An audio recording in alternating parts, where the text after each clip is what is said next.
Това е пета серия на 600 метра.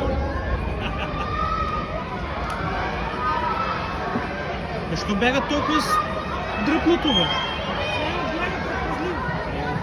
И тя може да се пази още малко. Значи от 5 до 8 място.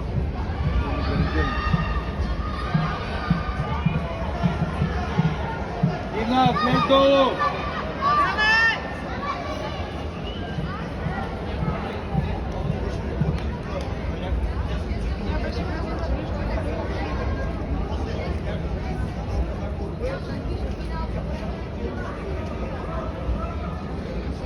Но виж, че ситни.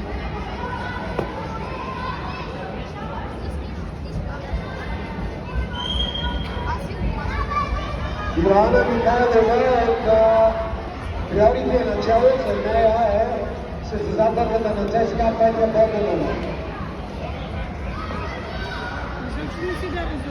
Изобщо. Явно не е комфортно. Айде, мама!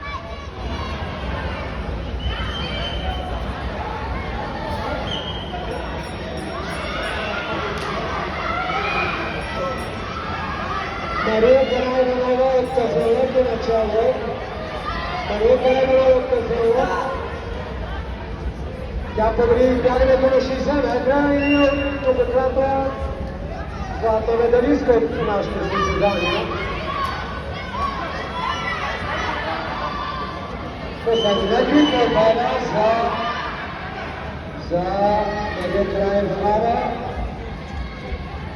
Той сега чак отвори крачка.